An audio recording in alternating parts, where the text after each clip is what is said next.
Oke, saya akan mulai tema hari ini, tinggal di dalam Kristus.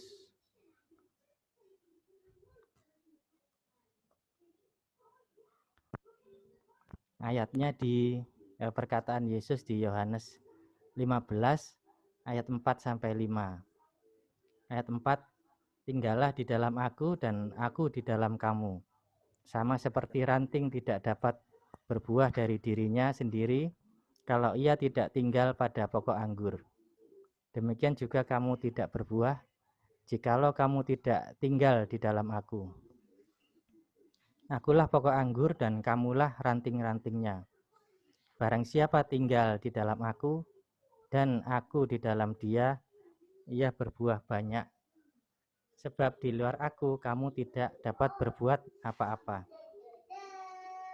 Sebelumnya saya membaca ayat-ayat ini, ayat yang dikatakan Yesus di Yohanes 15 ini, saya hanya mendengar dan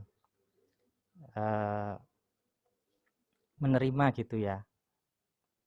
Soalnya saya kalau tanya nanti tinggalnya gimana itu saya khawatir takut dibilang oh kamu nggak percaya ya gitu.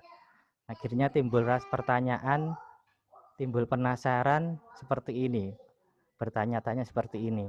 Waktu Yesus berkata, barang siapa tinggal di dalam aku, juga sebaliknya aku tinggal di dalam kamu, maksudnya tinggal di mananya dan bagaimana. Karena waktu Yesus berkata seperti itu, masih sebagai manusia atau berwujud manusia dan belum terangkat ke surga.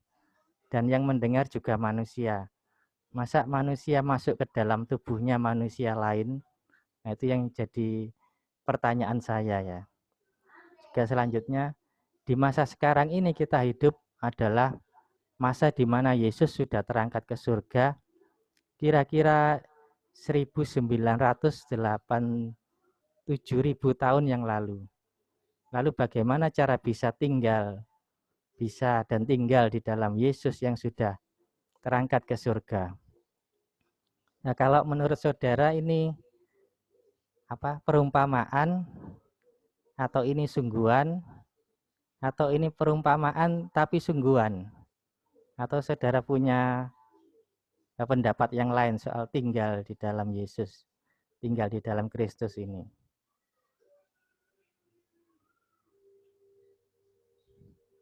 Halo? Ini perumpamaan atau ini sungguhan atau ini perumpamaan tapi sungguhan, atau barangkali ada pendapat yang lain?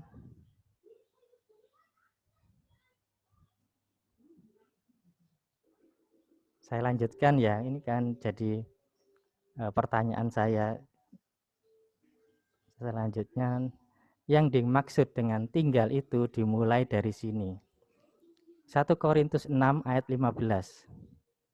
Tidak tahukah kamu bahwa tubuhmu adalah anggota Kristus? Akan kuambilkah anggota Kristus untuk menyerahkannya kepada percabulan? Sekali-kali tidak. Karena tubuh kita adalah anggota Kristus Yesus, maka kita menjadi bagian dari tubuh Kristus. Bukan hanya karena tergabung dalam komunitas gereja baru disebut anggota tubuh Kristus, tetapi lebih dari itu. Di 1 Korintus 6 ayat 20, sebab kamu telah dibeli dan harganya telah lunas dibayar. Karena itu muliakanlah Allah dengan tubuhmu. Nah, karena sudah dibeli dan lunas, maka menjadi milik Kristus. Karena sudah menjadi milik Kristus, maka manusia dijadikan bait Allah atau bait Roh Kudus yang diperoleh dari Allah. Tertulis di 1 Korintus 3 ayat 16. Tidak tahukah kamu bahwa kamu adalah bait Allah dan bahwa roh Allah diam di dalam kamu? 1 Korintus 6 ayat 19. Atau tidak tahukah kamu bahwa tubuhmu adalah bait Roh Kudus yang diam di dalam kamu Roh Kudus yang kamu peroleh dari Allah, dan bahwa kamu bukan milik kamu sendiri. Dan roh Allah bisa tinggal karena manusia juga ada rohnya. Itu tertulis di Amsal 20 ayat 27. Roh manusia adalah pelita Tuhan yang menyelidiki seluruh lubuk hatinya. Di 1 Korintus 2 ayat 11, siapa gerangan di antara manusia yang tahu apa yang terdapat di dalam diri manusia selain roh manusia sendiri yang ada di dalam dia. Demikian pula lah tidak ada orang yang tahu apa yang terdapat di dalam diri Allah selain roh Allah. Jadi roh Allah bisa tinggal karena manusia juga ada rohnya. Nah, yang jadi pertanyaan saya itu, kalau manusia tidak ada rohnya, apa Allah itu bisa tinggal di dalam manusia? Kira-kira bisa tinggal enggak? Mungkin bisa ya, karena Allah itu maha kuasa dan lainnya. Tapi saya juga punya pertanyaan seperti ini. Kalau manusia tidak ada rohnya, tapi hidup, ya bisa jalan, makan, minum, itu kira-kira seperti apa manusia? Hidup tapi nggak ada rohnya. Barangkali ada yang punya bayangan seperti saya ini. Seperti hewan. Seperti? Sapi. Sapi. Waduh, nggak enak ya. Apa kira-kira seperti itu ya, yang zombie gitu?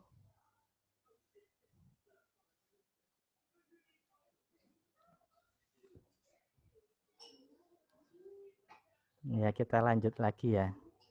Nah, di Korintus 3 ayat 16 ditulis bait Allah. Lalu di Korintus 6 ayat 19 ditulis bait Roh Kudus. Apakah bait Roh Kudus itu adalah bait Allah? Yang pertama tentang roh. Karena ada Roh Kudus, maka Allah juga harus roh dan juga harus kudus. Supaya sama, bait Roh Kudus sama dengan bait Allah. Di Kejadian 1 ayat 2, bumi belum berbentuk dan kosong. Gelap gulita menutupi samudera raya, dan roh Allah melayang-layang di atas permukaan air. Sama dengan seperti tertulis di Yohanes 4 ayat 24. Allah itu roh, dan barang siapa menyembah dia, harus menyembahnya dalam roh dan kebenaran. Jadi menurut kebenaran Alkitab, Allah itu roh, bukan pribadi, bukan zat. Bukan rohnya Allah keluar dari tubuhnya lalu melayang-layang. Ini bukan ya. Bagaimana bentuk roh Allah itu? Roh tidak berbentuk atau tidak kelihatan, tetapi punya kuasa. Penggambaran tentang roh Allah atau Allah yang roh adalah maha kuasa, contohnya sebagai pencipta. Dulu saya sering dengar dari orang-orang itu seperti orang itu menggambarkan seperti angin atau udara ya.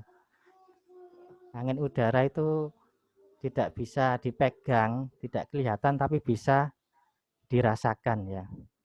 Apalagi kalau udara atau anginnya banter bisa dirasakan. Tapi kalau angin atau udaranya sedikit bisa dirasakan apa enggak?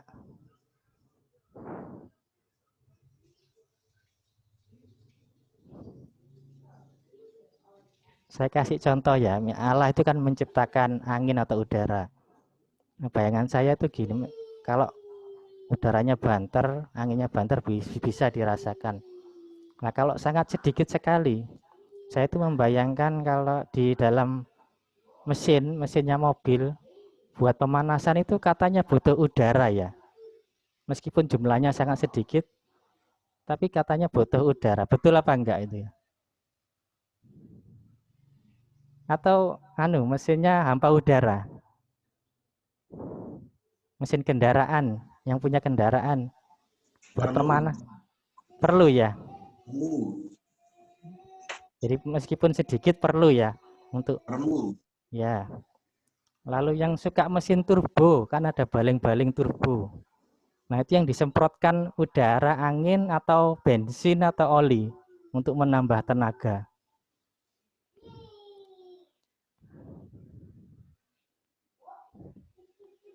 Yang tahu mesin turbo, mesin mobil,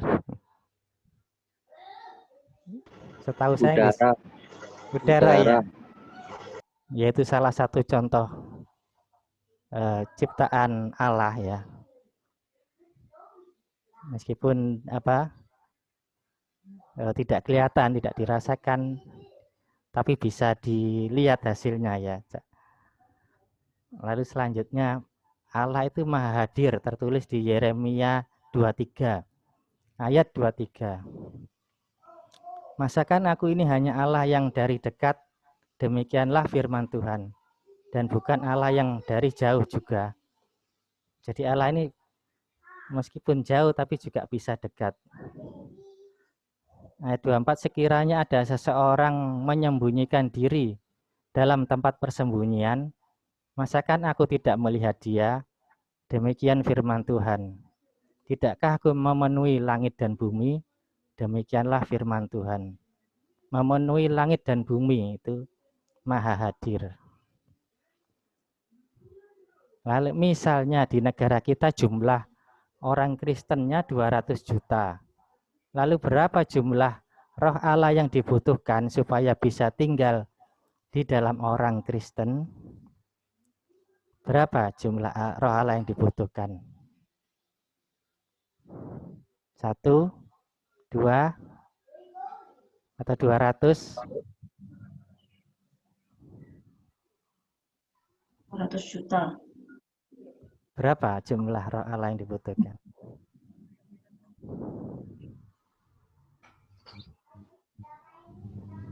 Sebanyak mungkin.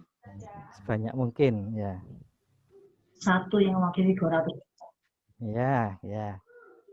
Good. Oke, good. Terima kasih untuk jawabannya. Yang dibutuhkan hanya satu. Karena roh Allah atau Allah yang roh itu maha kuasa dan maha hadir. Jadi tidak dibatasi ruang dan waktu. Bisa ada di mana saja, kapan saja tanpa harus membelah diri. Ya, jadi meskipun orang Kristennya di negara kita itu ada 200 juta, roh Allah itu tidak perlu membelah diri jadi 200 juta. Karena roh Allah itu maha hadir, jadi bisa di dalamnya orang Kristen di mana saja ya. Di Alkitab ada yang menjelaskan bahwa Allah itu esa atau hanya satu ya. Nanti bisa dicari sendiri. Nah, selain harus roh, bait Allah itu juga harus kudus. Tertulis di 1 Korintus 3 ayat 17. Sebab bait Allah adalah kudus. Jadi bait Roh Kudus sama dengan bait Allah. Karena keduanya adalah sama-sama roh atau roh yang sama dan keduanya adalah kudus. Dari situ kita jadi tahu bahwa tubuh kita atau di dalam kita adalah bait Roh Kudus atau bait Allah. Dan roh Allah bisa tinggal di dalam kita. Yaitu tadi kira-kira penjelasan bagaimana kita tinggal di dalam Kristus dan Kristus tinggal di dalam kita ya. Lalu di Yohanes 15 ayat 4 adalah perkataan Yesus. Isi perkataan itu, tinggallah di dalam aku dan aku di dalam kamu. Tapi di 1 Korintus 3 ayat 16 tertulis yang diam di dalam kita adalah roh Allah. Apakah Yesus sama dengan roh Allah atau Allah yang roh? Apakah Yesus itu juga roh? Supaya sama Allah itu roh, maka Yesus juga harus roh. Maka yang tinggal atau diam di dalam kita itu sama, yaitu roh Allah atau roh Yesus. Yesus setelah terangkat ke surga menjadi Allah yang roh, bukan tetap sebagai manusia. Tertulis di Kisah Para Rasul 16 ayat 7. Dan setibanya di Misia, mereka mencoba masuk ke daerah Bitinia. Tetapi roh Yesus tidak mengizinkan mereka. Filipi 1 ayat 19. Karena aku tahu bahwa kesudahan semuanya ini ialah keselamatanku oleh doamu dan pertolongan roh Yesus Kristus. Jadi Yesus setelah terangkat ke surga kembali menjadi roh, bukan tetap sebagai manusia. Kembali ke asalnya sebagai roh Allah yang punya nama diri Yesus. Apakah Yesus itu setelah terangkat ke surga benar-benar jadi Allah? Di Matius 28 ayat 18. Yesus mendekati mereka dan berkata, "Kepadaku telah diberikan kuasa di surga dan di bumi." Yang berkuasa di surga dan di bumi tentu pasti Allah. 2 Korintus 3 ayat 17. Sebab Tuhan adalah roh, dan di mana ada roh Allah, di situ ada kemerdekaan. Allah itu roh dan Tuhan Yesus adalah roh. Jadi sama, menunjukkan Allah itu Yesus. Yesaya 45 ayat 21. Bukankah aku Tuhan? Tidak ada yang lain, tidak ada Allah selain daripadaku. Allah yang adil dan juru selamat. Tidak ada yang lain kecuali aku. Filipi 3 ayat 20. Karena kewargaan kita adalah di dalam surga, dan dari situ juga kita menantikan Tuhan Yesus Kristus sebagai juru selamat. Juru selamat manusia itu harus Allah sendiri, dan Yesus adalah juru selamat. Bukan Allah mencipta manusia lagi lalu dinamai Yesus untuk dikorbankan, tetapi Allah sendiri turun ke dunia dalam wujud manusia. Di Yohanes 1 ayat 1. Pada mulanya adalah firman. Firman itu bersama-sama dengan Allah, dan firman itu adalah Allah. Yohanes 1 ayat 14. Firman itu telah menjadi manusia dan diam di antara kita. Jadi benar bahwa Yesus itu adalah Allah itu sendiri dan rohnya yang tinggal dalam kita.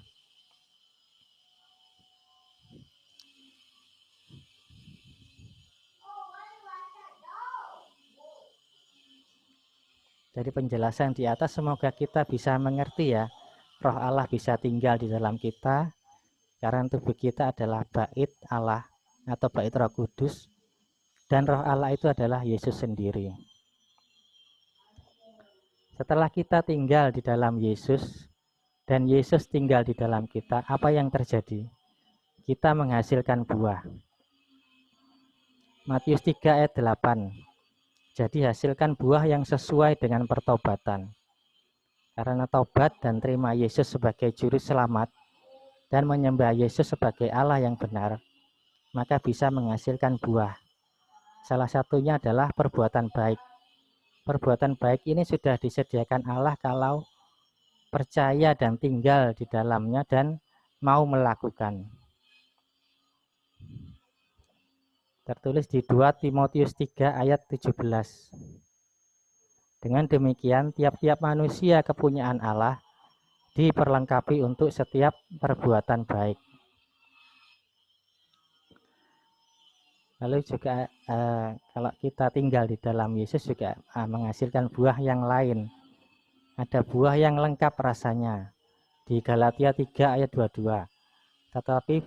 Tetapi buah roh ialah 1 kasih, 2 sukacita, 3 damai sejahtera, 4 kesabaran, 5 kemurahan, 6 kebaikan, 7 kesetiaan.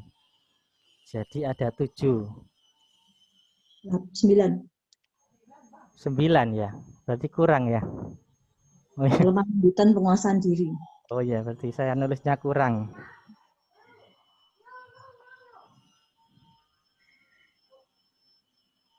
Terus ada buah kebenaran. Filipi 1 ayat 11.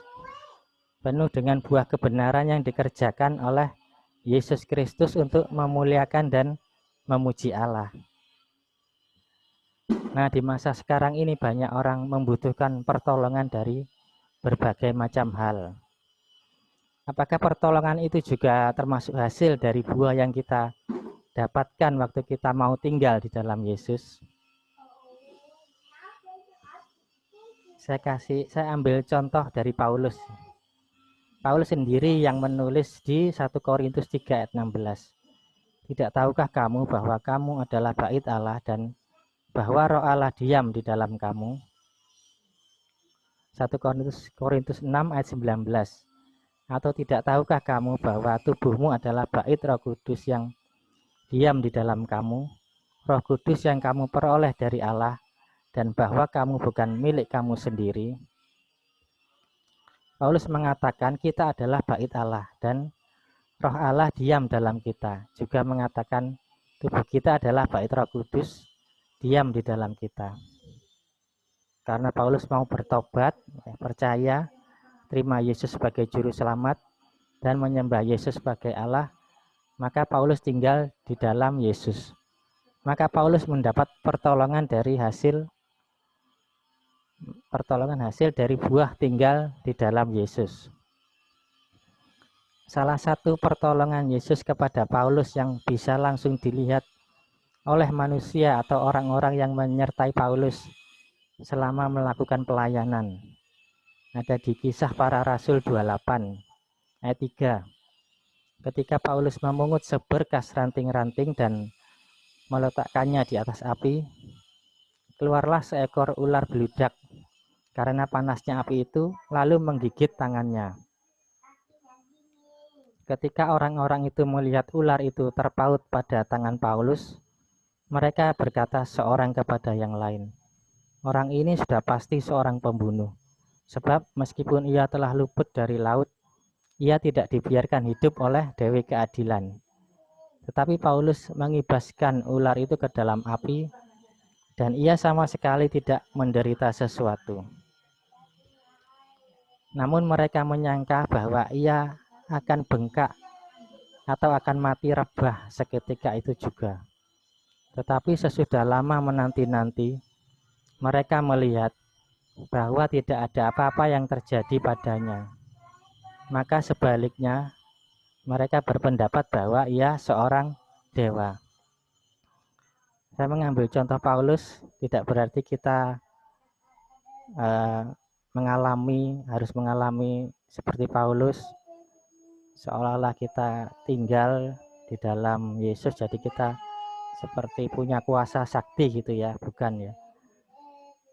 Seperti Paulus mengalami digigit ular, ibaratnya seperti kita ini mengalami gigitan akibat pandemi yang sekarang ini.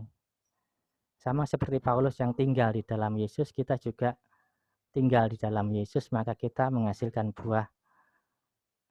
Salah satunya ya adalah pertolongan seperti yang Paulus alami ya. Paulus digigit ular tidak mengakibatkan dia tidak rebah, tidak mati seperti kita juga ya. Akibat dari pandemi ini kita tidak sampai mati, bukan mati secara nyawanya gitu ya, tapi tidak sampai mati seperti mati semangatnya mati, semangat hidupnya yang mati, semangat kerjanya, semangat beribadahnya, dan semangat yang lainnya berdoa dan lainnya tidak sampai mati karena kita tinggal di dalam Yesus, karena kita menghasilkan buah ya. Salah satunya adalah kita diselamatkan, dipelihara ya selama kita mengalami pandemi ini.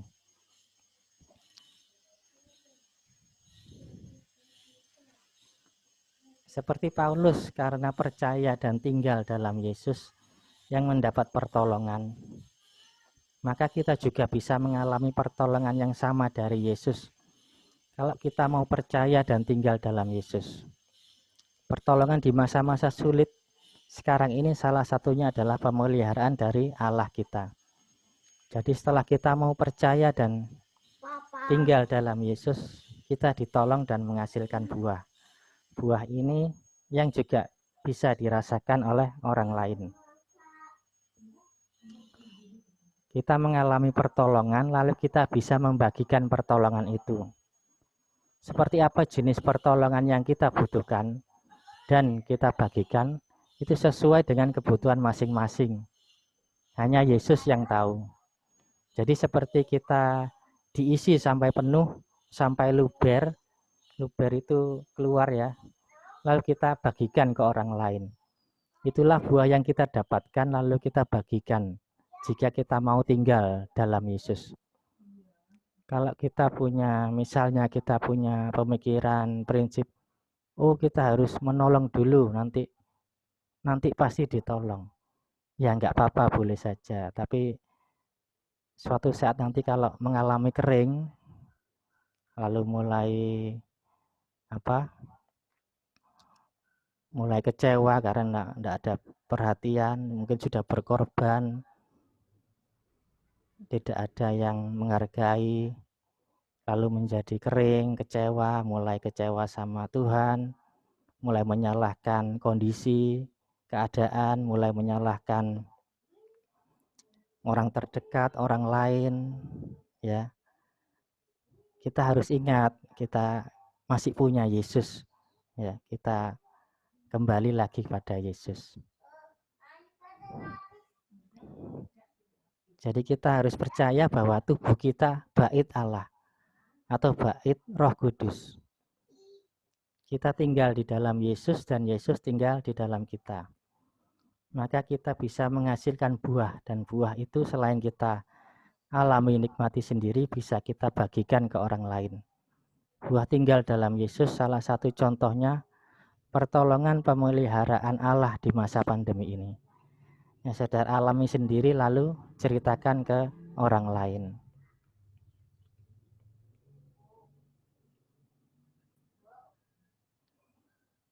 Oke, ini sharing firman Tuhan. Sekarang kita praktek, kita ikuti lagu ini.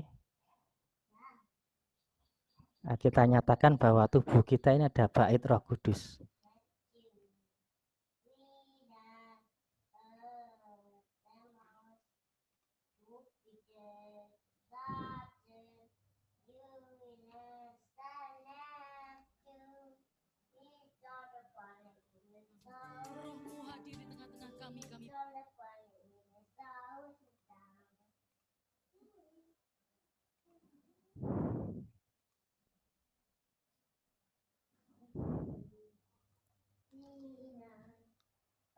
Ya, saudara ikuti lagu ini, lalu nyatakan Yesus, tubuhku ini bait Roh Kudus dan Roh Allah bekerja di dalamku.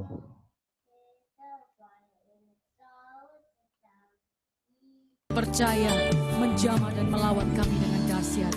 Di dalam nama Yesus yang menyambut lawatan kuasa Tuhan terjadi nyata hari ini. Sama-sama dengan iman percaya kita berkata, katakan bersama. Roh Kudus hadir di sini. Roh Kudus hadir di sini maksudnya di dalam kita, di dalam diri sendiri. Dan tubuhku adalah bait suci. Perkara ajaib pun terjadi, kuasa mujizat nyata, karena Roh Allah sedang bekerja. Roh Kudus hadir di sini. Hadir di sini di dalamku. Mengalir di bait suci. Mengalir di bait suci, tubuhku adalah bait suci.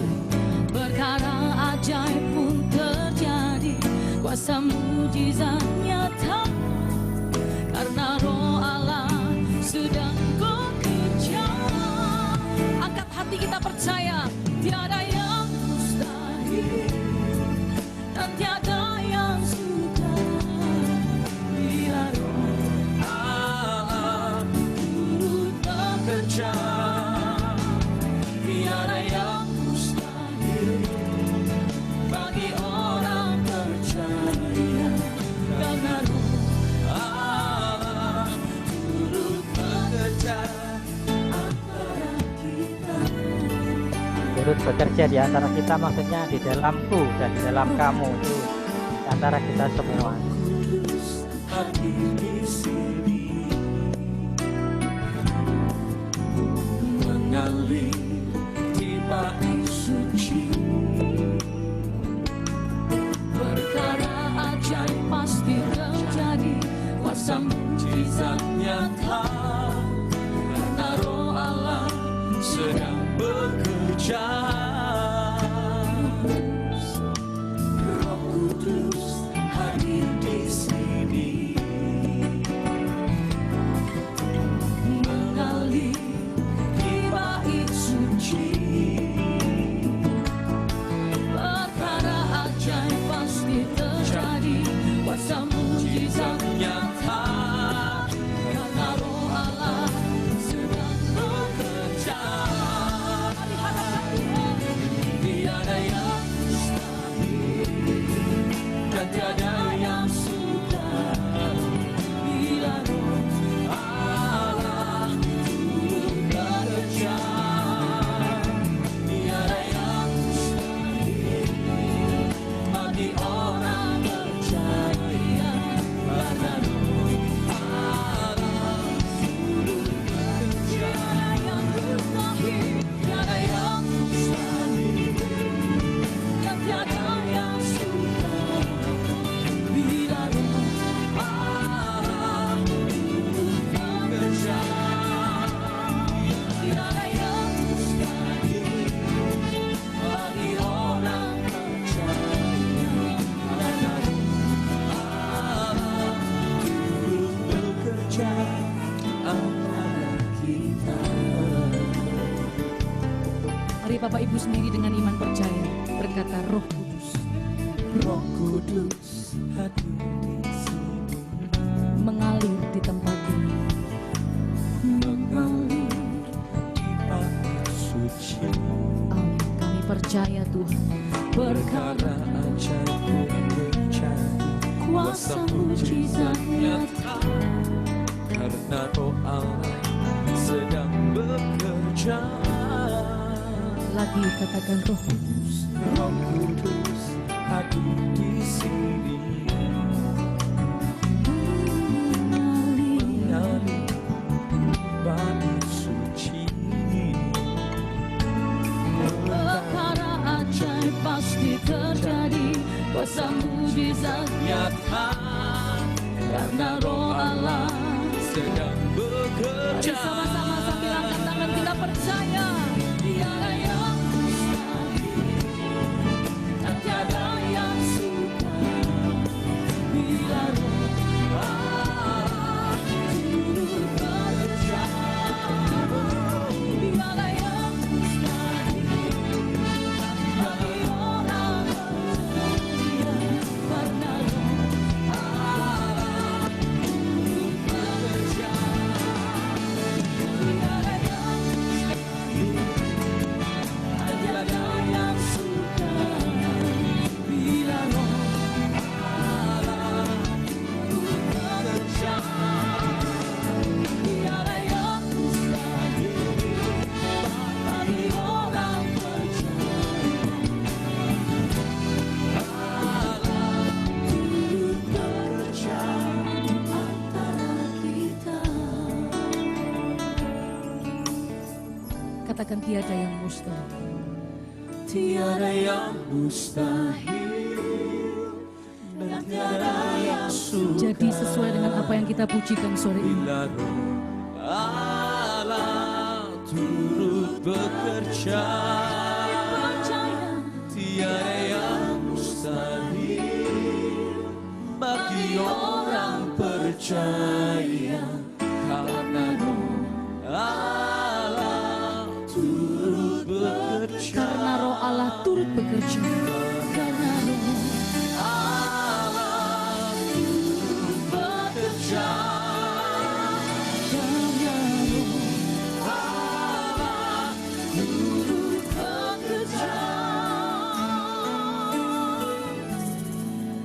di antara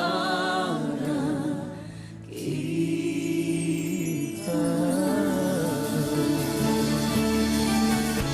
Sembah dengan percaya.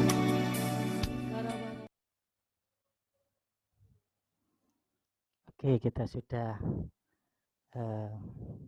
mengakui bahwa tubuh kita adalah bait Allah, bait Roh Kudus. Sekarang kita ucapkan syukur karena kita sudah mengakui bahwa Roh Allah bekerja di dalam kita, kita ucapkan syukur. Nah, kita praktek mengucap syukur. Yesus Allah yang benar, aku bersyukur. Walaupun kondisi keadaan hari ini tidak sesuai yang kami inginkan, kami harapkan. Yesus, aku bersyukur walaupun aku kecewa dengan keadaan seperti ini. Yesus, aku bersyukur walaupun ekonomi seret, lainnya juga seret. Tetapi aku percaya bahwa Yesus Allahku, Allah penolongku, Allah pemeliharaku, Allah yang mencukupi kebutuhanku sehari-hari, Allah yang menyediakan biaya hidupku sehari-hari. Terima kasih Tuhan. Sekarang kita berdoa buat orang lain. Kita doakan keluarga kita dulu. Dalam nama Yesus Allah yang benar, kasih Yesus menjamah keluargaku. Kasih Yesus menjamah, memulihkan, memberkati pekerjaannya, memimpin dan berjalan depan mereka. Ya, yang sekolah, doakan orang tuamu, berkati pekerjaannya, berikan perlindungan, kesehatan buat mereka. Doakan orang tuamu juga. Mungkin ada yang mau berdoa buat keluarga yang lain atau anggota gereja, doakan. Kita lepaskan doa berkat untuk mereka.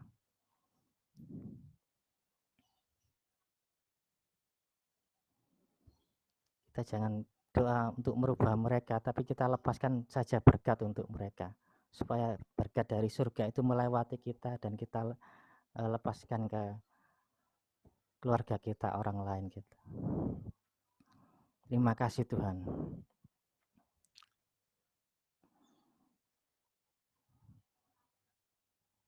Oke, sekarang kita praktek ucapkan kata-kata yang bisa membangkitkan semangat kita ya. Kalau kita misalnya di masa-masa ini mengalami down, patah semangat, mengalami kering, lalu kita melihat atau kita buka HP melihat status orang lain itu kok sepertinya lebih enak gitu loh hidupnya dari hidup kita. Seperti rumput tetangga itu lebih hijau gitu loh. Aku kok mengalami gini. Kita praktek mengucapkan kata-kata untuk membangkitkan semangat. Dalam nama Yesus Allah yang benar, ikuti kata-kata saya. Dalam nama Yesus Allah yang benar, aku diberkati, hidupku diberkati, kerjaanku diberkati, ekonomiku dipulihkan, keuanganku dipulihkan, aku dipelihara. Yang sekolah, katakan untuk orang tua kalian, orang tuaku diberkati, pekerjaannya diberkati, dilindungi, disembuhkan kalau ada yang sakit kambuhan, sakit pinggangku disembuhkan, sakit kepalaku disembuhkan. Bilang, ucapkan ya. Kita ucapkan sekali lagi. Dalam nama Yesus Allah yang benar, aku diberkati, hidupku diberkati, kerjaanku diberkati, keluargaku diberkati, ekonomiku dipulihkan, keuanganku dipulihkan. Haleluya, terima kasih Yesus. Amin. Ya, sering praktekkan seperti itu ya, kalau kita mengalami kering, patah semangat, down, untuk membangkitkan semangat kita ya. Oke, sharing firman sudah selesai, kita doa firman dulu. Terima kasih Tuhan, kami bersyukur untuk berkat firman-Mu ini. Kami percaya adalah kami ini bait Roh-Mu, Roh Kudus-Mu. Kami ini bait Allah dan Roh Allah itu, Roh Yesus itu bekerja di dalam kami, memelihara kami, memenuhi kebutuhan kami, menolong kami, memelihara kami, memenuhi biaya hidup kami sehari-hari. Karena kami percaya bahwa Roh Allah, Roh Yesus tinggal di dalam kami dan bekerja di dalam kami. Terima kasih Tuhan. Dalam nama Yesus kami berdoa. Haleluya. Amin.